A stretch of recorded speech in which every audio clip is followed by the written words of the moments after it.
This is Killer Innovations, a show about ideas, creativity, and how you can innovate. Welcome to the Innovator's Garage, where you learn to create your next game-changing killer innovation.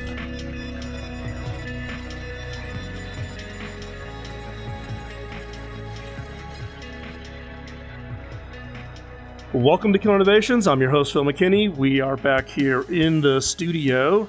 We actually are getting ready to head out for our Eastern tour here. So we will be visiting New York, Washington, D.C., down through the Eastern Coast. So if you've got an interesting innovator that you think has a great story to tell, we'd love to hear about it, and maybe even stop by with the mobile studio. So just drop us a note, drop it over at phil@killerinnovations.com. And we'll see if we can't get that scheduled. For some of you that have been longtime listeners, one of our shows, which was Finn Gourmet Food, which was lovely, Paducah, Kentucky, at 16-degree temperature, was definitely one of the more lively experiences of talking to innovators in rural America. But the response from that show and some of our other the shows that we've been doing from the road have become so popular that we're actually going to be expanding it this year. So again, we're heading out on the East Coast tour here. If you've got an interesting story, podcast, interest, something that would fit well with the show, we'd love to hear about it. Again, drop me a note at phil@killerinnovations.com. And yes, we will be at the Consumer Electronics Show this year with the mobile studio. We always set up right across from Central Hall. If you are going to be there and you would like to pitch, or you know a guest that we should consider having on the show and you want to pitch it to us, again, just drop me a note and we'll get that all set up. So let's talk about today's show. We actually have a very interesting guest who also has a little bit of lineage back to HP. So we're not going to get into an HP biased string of guests, but I thought that this guest had some interesting perspectives, particularly around innovation inside of larger organizations. And how do you get the innovation actually through the process, or as I say, sausage making, and how do you actually make it real? So today's guest is Catherine Radaka. Catherine is founder of Rapid Learning Cycles Institute. She's got a book coming out October 1st called High Velocity Innovation. So first off, Catherine, thanks for coming on today's show. All right, thank you. Glad to be here.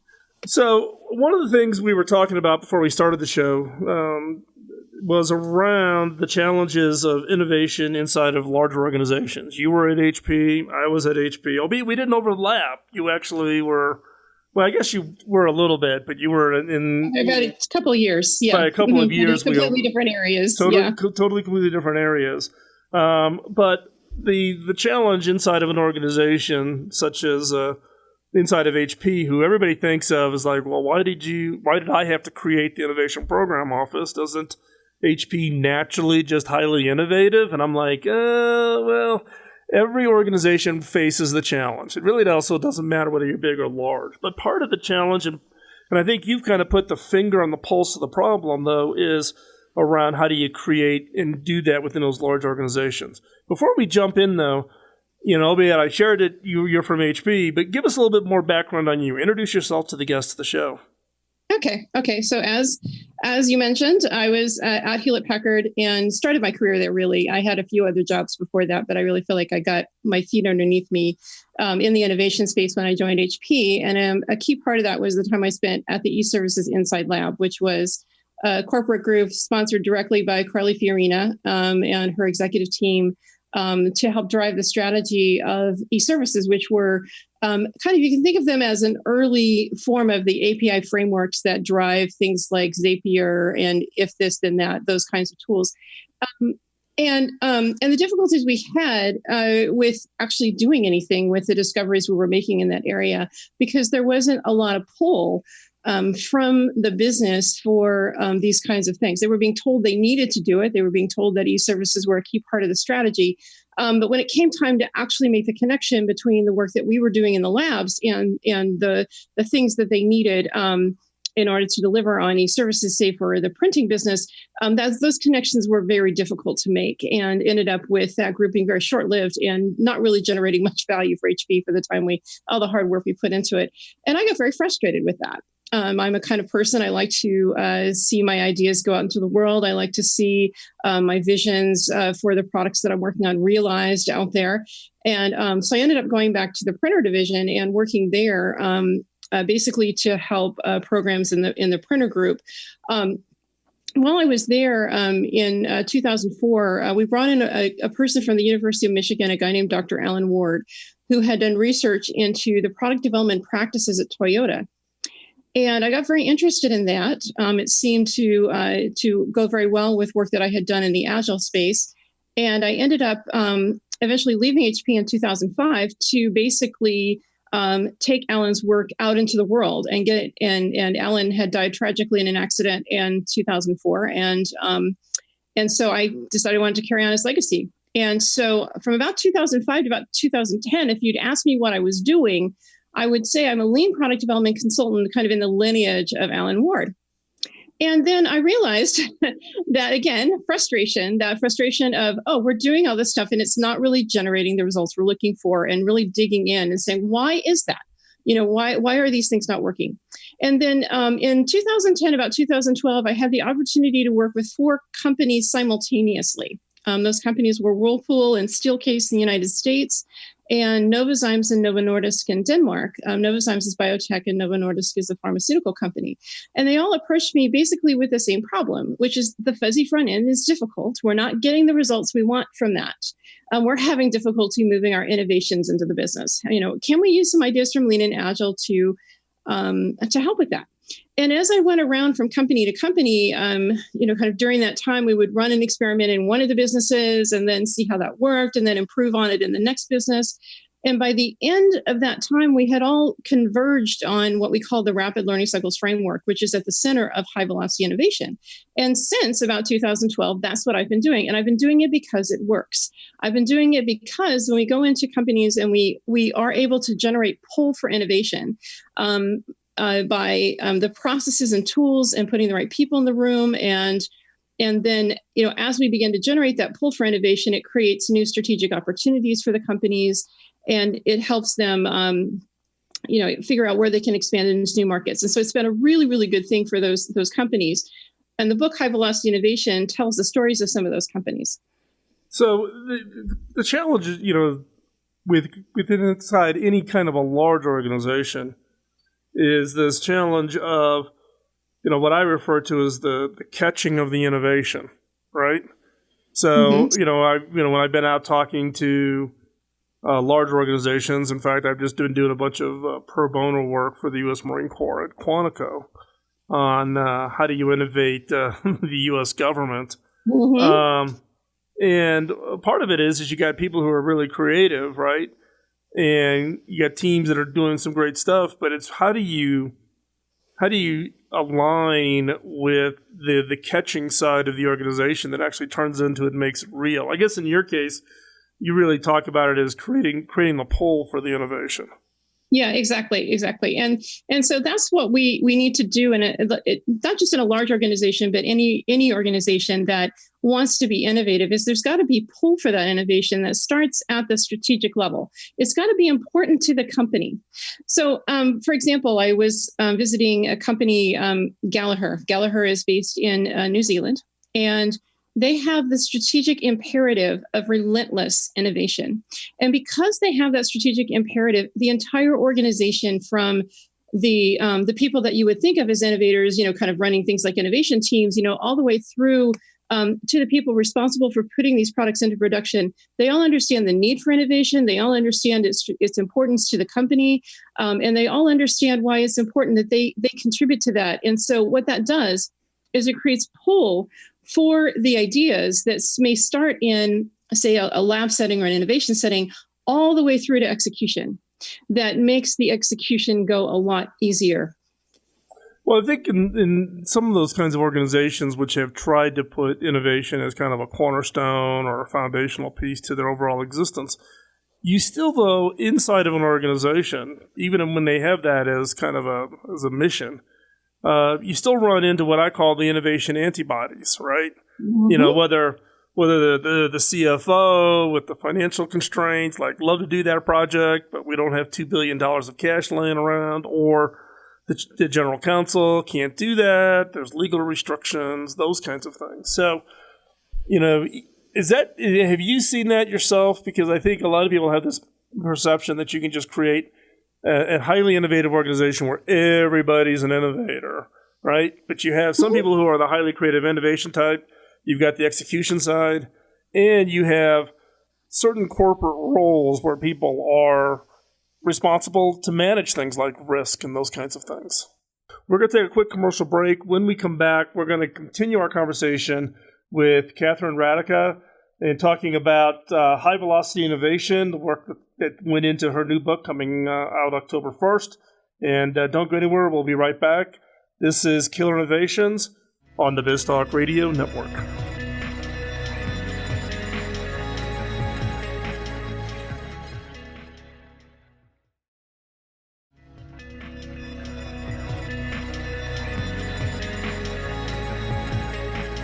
Welcome back to Killer Innovations. Let's pick up our conversation with Catherine Radica, talking about the work that went into her new book, High Velocity Innovation, coming October 1st. Now, Catherine, when we went to commercial break, one of the things you kind of touched on, but we didn't get a chance really to get into, is around metrics. And organizations and leaders always want to be able to measure. And there's been the historical, and I've probably done 10 shows on this throughout the 15-year history of the show on metrics. And it always turns out to be a very popular show. And that is because innovation sometimes gets viewed as almost this black art. You can't measure it, right? Which I continuously say is bogus. You can measure it, but be careful of the metrics you put in place because you can have unintended consequences. So share with us your thoughts on how you think about metrics and what are some of those metrics that you found successful to use. Okay. So first of all, your audience is probably aware we want to distinguish between process metrics and results metrics. So process metrics for innovation are going to be around things like how much time is your team actually spending on innovation activities versus maintaining the current business? How much are they spending on innovation versus the current business? What tends to happen is that current business needs, of urgent customer requests or a factory going down, tend to pull resources away from innovation. And so by measuring that, you can get a sense of, is the organization really investing what it intends to invest in innovation, as opposed to having those things get sidetracked. And then for results innovations, you want to be looking at things like the percent of revenue that's coming from your innovation programs over time. Now, innovation programs do have a longer time scale for a return on investment than say an incremental product development program does, where you understand everything about it. So it needs to be general and not tied to a specific program. If all of your innovation programs are succeeding, then you're probably not being innovative enough or taking on enough risk. And so the metric, so that metric kind of accounts for that because you're looking at it at a portfolio view instead of looking at it as a program by program view. And then you want to also be looking at things, like, how is it impacting the bottom line of your company? How much of your growth can you attribute to these innovation programs? How much of your profit can you attribute to these innovation programs? And really trying to ensure that is a growing piece. With the companies that I mentioned, like Gallagher, those are the kinds of things that they measure to ensure that they are actually living into their strategy of innovation. And by breaking those metrics down, division by division, or that helps hold your senior leaders accountable for ensuring that innovation is getting done inside their businesses. Yeah, I mean, one of the things that I've always intrigued me on the metrics piece, right, is people want to try to fit the innovation metrics into how they normally measure stuff, right? It's because you have to have the information in order to measure it, right? So whether it's time reporting or output, measuring output or whatever. But yet one of the challenges is even on the output, what you refer to as results, looking at the portfolio, part of the challenges is the lag time from the time an innovation decision gets made until it's going to have some form of a meaningful impact, right? People want, what can you do for me this quarter, right? It's the quarterly drive problem. of how does innovation have an impact. And one of the things that, that I have found intriguing, we had a guest on, I don't know, this has got to be 3 or 4 years ago, who runs a mutual fund that only invests in companies that have high innovation impact. Mm-hmm. And he's got his own set of metrics, and he looks at things like how much does a company invest in training, Mm-hmm. right? As a good indication. If a company is not spending on training, then your skilled workforce is going to start becoming aged out from the standpoint of not aged out from an age like a biological age, but just from an age out of expertise and the new exactly. new The world is technologies. just moving too fast not to develop your people. Yeah. Right. So it's interesting that, there are all of these surrounding metrics, which can be, you can call them weak signals, leading indicators, whatever, on whether or not an organization is going to have meaningful innovation impact. Mm-hmm. What's your thoughts on that? Have you seen some of those activities in your clients? So I definitely have. And one of the things I'll say, of course, is the title of my book is High Velocity Innovation. And the focus of my work over the last 15 years have been about helping companies get their ideas to market faster. And one of the advantages of getting products to market faster is that those lagging indicators aren't so lagging anymore, right? Is that when you have the ability to go from idea to launch in 2 years, then it starts to make sense, it starts to blend better with the rest of the corporate expectations, right? Around financial performance, especially for delivering innovation. So acceleration is one way to deal with this problem, trying to, ensure that you've eliminated the roadblocks to speed so that the investment that you make in time and resources early on has a payback that is fast enough for the organization to realize the impact from it. And the good thing about, so we've been talking about generating pull. And the thing is that when an innovation program is actually able to say, we contributed X to the bottom line of the company this year, then creates a much stronger pull for innovation. And I think that innovation programs suffer a lot when people have the belief that they don't need to measure their time. They don't need to worry about how long it takes their innovation. It's going to take a long time. It's going to be messy and ugly. And they're right. It is. But it doesn't. But a lot of the messiness and ugliness is kind of self-created and stuff that we can actually do something about. So I can't predict when a scientific discovery will occur, but I can make sure that I have enough bets in enough places that I'm likely to have something. And I can also ensure that once I have made that discovery, that I've eliminated all the obstacles in the way of getting that out and commercializing it. And so that's what we work with. The company featured in the book. That's what they've done in order to help address that problem.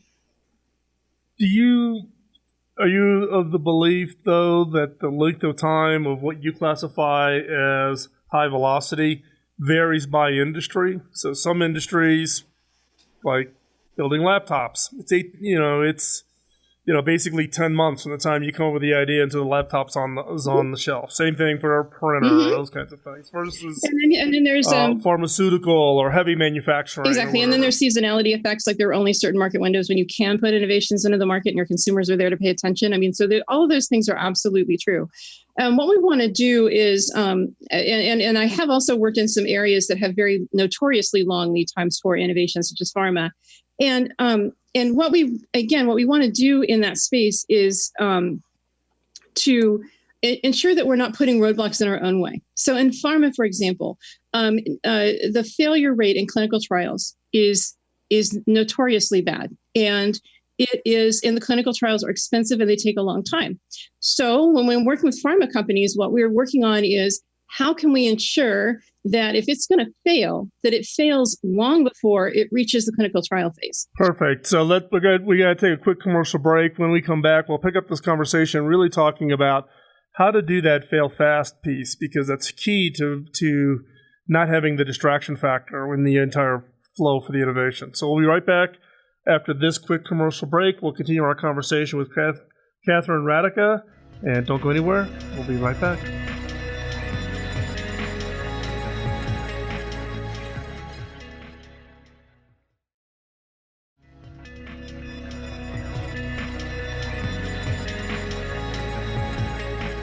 Welcome back. Let's continue our conversation with Catherine Radica, talking about her book, High Velocity Innovation, but really the research that led up to what is in her book. We were talking as we went to commercial break, talking about failing fast. And I am a big believer of, get a lot of projects up and running. Obviously, you have to qualify those in some ways, but it's one of those, trust but verify. You trust the idea, but you verify to make sure that it's making some level of progress. And you need to have some form of criteria to say, hey, this one's not going to make it, and free up those resources to put onto the next idea to keep the funnel fresh and to make sure that you don't overcommit resources to a project that's just never going to make it, to the end goal line. So share with us your thoughts, because I know you've seen a lot of your clients and you've been engaged in this for quite some time, about how good, how bad, and what's the best way to deal with failing fast. Mm-hmm. So I think every innovation program needs an escalating series of hurdles that an idea has to pass through in order to get to the next level of funding. That's driven by what the organization needs to know next in order to make that level of investment. So when something's just an idea, those barriers should be fairly low. And okay, this seems like there's some potential here, because you don't want to have criteria that are so strict that they screen out ideas that just need a little bit more maturation time. And at the same time, when you get into starting to do things like build supply chains or invest in long lead time parts, those barriers should be fairly high. And it works best for the teams if those hurdles kind of step up. If they are gradually increasing and relatively short in duration. Another common mistake that I see companies make that slows down innovation is having too long between these hurdles. So the program might go a year. Well, a year's like way too long for an innovation team. They can come back. God only knows where they've been in that year and what they've come up with. And so we recommend having these escalating hurdles on the order of at least once a quarter. What that encourages teams to do is to find fast, quick ways to validate whether or not their ideas are indeed good ideas, to really challenge their assumptions on that, because they know that in a couple months, I'm going to have to get in front of the executive team or my leadership team, and I'm going to have to explain why I think we should go forward, what we've learned, what we intend to learn in the next phase that's going to, again, encourage us to go further. And so these very frequent check-ins and getting feedback from management is one really essential way to help teams. If they're going to fail, they'll fail fast because they will be incentivized to learn fast. A second thing that we do is we make sure that every group understands what their core hypothesis is when they have an idea. And so this core hypothesis is an idea kind of comes out of the work of Eric Ries and Steve Blank. And it's the idea that every product on the market is a hypothesis. You believe, something leads you to believe that if I give this technology to these customers in this way, I'm going to create this business value for my business. All right. There's a lot of assumptions embedded in there, and most companies never check those assumptions. So as part of that process of the escalating hurdles, we coach our clients to ensure that the elements of that core hypothesis get early validation. If an idea is going to fail, it often is because something in that core hypothesis isn't right. Some assumption's not true. So we have them check those assumptions early. Yeah, I'm sitting here having flashbacks on doing early proof of concept trials in the field for what we call market validation. And you think it's a really great idea until 9 out of 11 people tell you it's a pile of crap, and go back to the drawing board and try all over again. Yeah. But the important thing is also to remind ourselves that we are not the proxy for the customer, right? That's right. You think inside your organization, you're within an industry, you're serving a certain customer. At HP, yes, I use laptops. Yes, I use printers. So therefore, I should design one for me. Nope. If I design one for me, I'm designing one for the 37,000 engineers inside of HP. Or if I'm in the cable industry, I watch cable TV. So therefore, I should know. I can tell the designers what the channel guide should look like, or how the user interface. And guess what? We're not the proxy for the marketplace.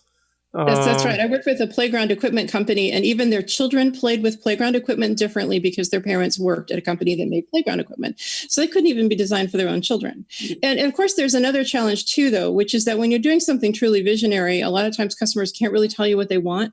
And so when we're thinking about validating our ideas in the space, that's one thing that we have to think about is, what test can I design that's going to validate that my observations about this market are true even if the customer can't give me direct feedback to say, yes, I want this.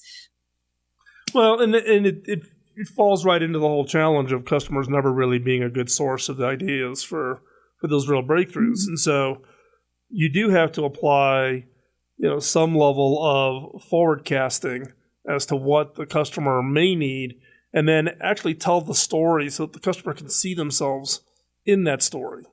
And that's what I refer to as strategic storytelling. Because otherwise, they're standing here. You've got something so far out in the future they can't even rationalize why they would need it.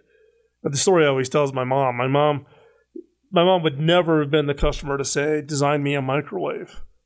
But once she saw the microwave, she bought one of the early microwaves right out of the bed because it saved her 30, 45 minutes, standing over a stove, and she wasn't into being over the stove. She wanted to be doing other things. And so she immediately got the time savings. We're seeing this a lot with IoT programs right now. The Internet of Things, the idea of putting sensors and internet connectivity into devices that have not had them before. And it's really hard for consumers to say, why do I need to have connectivity in my washing machine? What would I do with it? Right? I think the funnier one is the toothbrush. Right? Yeah. Does your toothbrush now tattle on you to your dentist, to your dental hygienist? Yeah. You go in for the cleaning and they go, are you doing it regularly? Oh yeah, twice a day. No, that's not what your toothbrush is telling me, Exactly.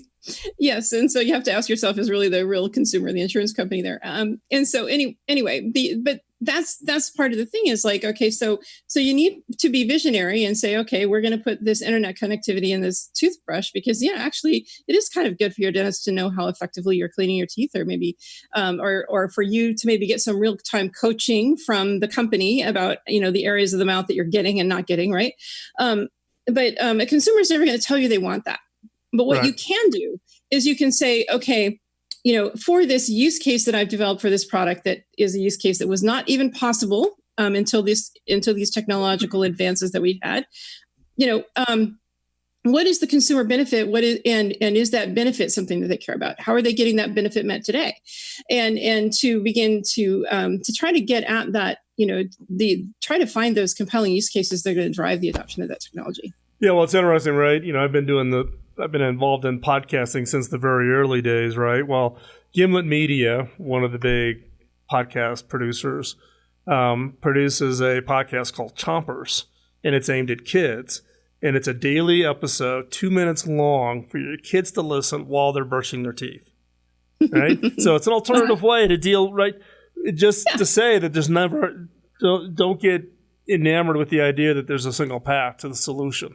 There's a variety of different paths, and looking at things that are not logical, right? You think like, how, I listen to podcasts.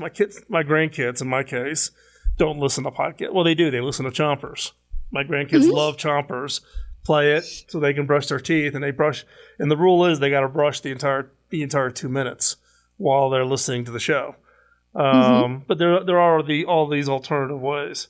So the one of the things I wanted to talk to you about a little bit, we talked about this really briefly. We've only got a really short period of time. We may carry this over into the next segment. Is what is your thoughts on the role of different national governments? You're in New Zealand now. You spent a fair amount of time there. I've spent time in New Zealand working with Callaghan Group, which is the innovation group within the New Zealand government, helping businesses in New Zealand. Done a lot of work in the U.S. government. I've been doing a bunch of work in Europe and in other countries around the world, Canada, etc., looking at what is the role of government to either encourage or discourage innovation. So we're going to pause right here. We're going to take a quick commercial break. But when we come back, Catherine, I'd really like to get your thoughts on, do you see a role that either governments can encourage or in some cases discourage innovation? And what should they think about from the standpoint? We do have a number of regulators and government officials who listen to this show. This might be an opportunity to get a little bit on the soapbox and maybe change some people's thinking. For instance, I know the Callaghan Group listens to this podcast quite regularly. So when we come back, we'll continue the conversation with Catherine Radica. Don't go anywhere. We'll be right back. You're listening to Killer Innovations on the BizTalk Radio Network.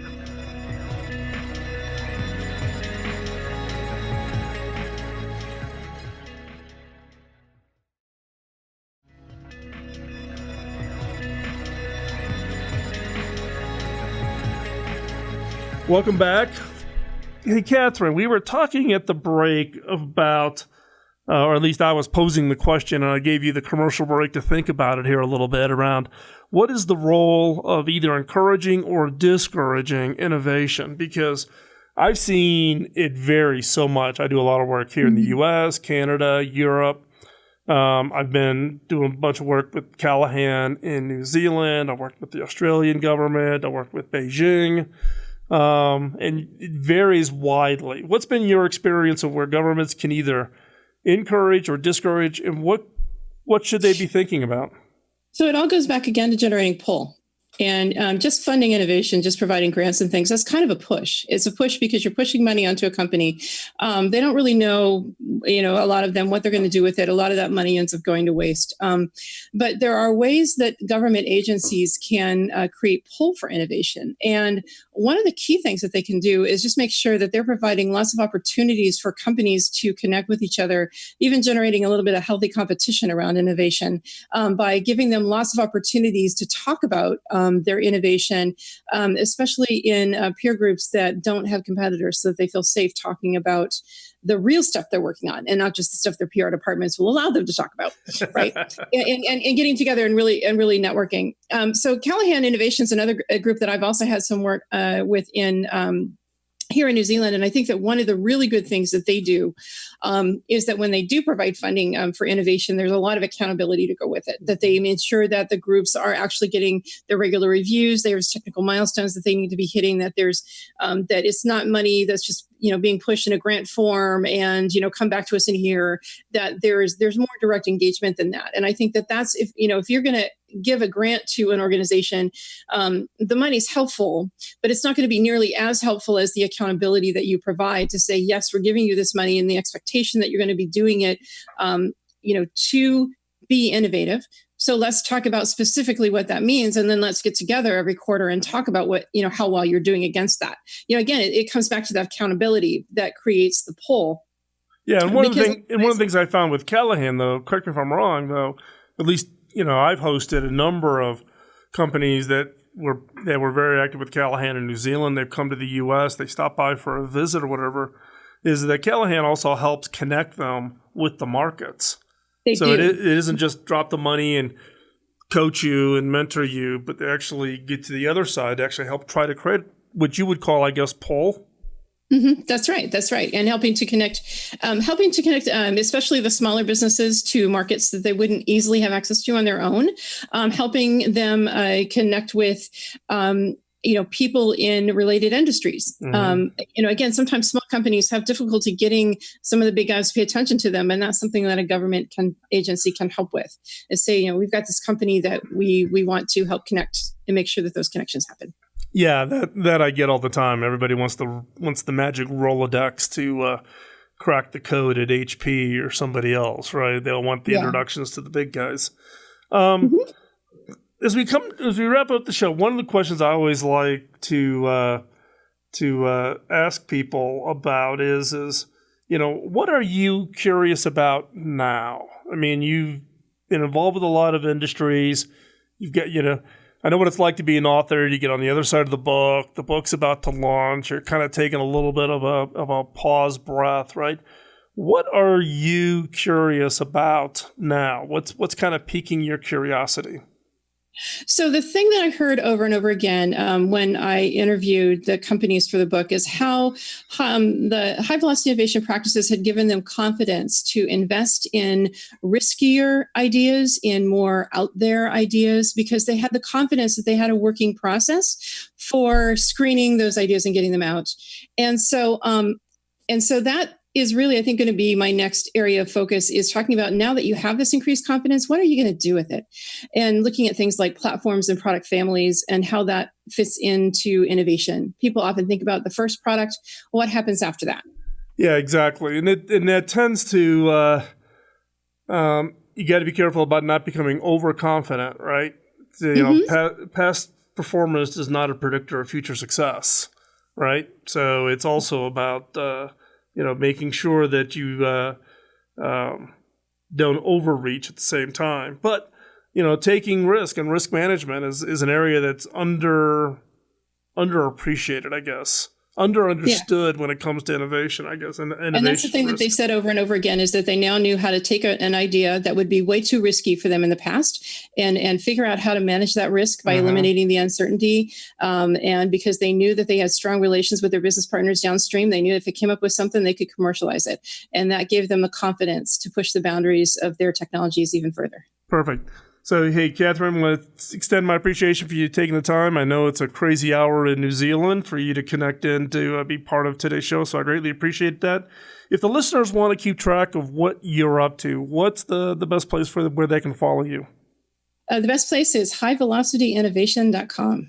And we will have that URL over on the show notes, so make sure you hop over there, killerinnovations.com.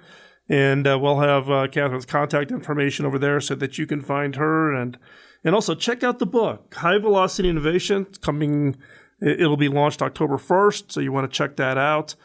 Find that. I'm assuming we can get that anywhere, Amazon. Anywhere the book publishers are all. If you go to highvelocityinnovation.com, you'll see an icon to the book. You click on that, it'll take you to a place where you can order it anywhere you want to. Perfect. Thank you. Thanks a lot, Catherine. Really, really appreciate you taking the time. All right. Thank you very much. So as we wrap up today's show, keep in mind we are doing the East Coast tours I mentioned earlier, so drop us a note. If you do have a great innovation story, or you know somebody who has a great innovation story that would make a great guest on Killer Innovations, drop me a note over at phil@killerinnovations.com. As we wrap up this show, as you know, we're on season 15. And we do this as a paying forward to basically pay back my early mentor who told me I could not pay back all the work and investment he made in my career and that I needed to pay it forward. And that's what was the impetus of starting the podcast back in 2005. The one thing I would ask, though, is that you get out there and share the podcast. Give us a rating over on iTunes or wherever you get your podcast. That helps us get on the radar screen for new listeners to find about the show. And let us know what you think. Post those reviews. We read those regularly, the small team here that's come alongside to help us with the podcast. So we look for that feedback, how we make the show better, and what we can do to give you content that you find useful on your innovation journey. With that, we do appreciate you taking the time out of your busy schedule this week to listen to the show. We'll be back next week. Talk to you soon. Bye-bye.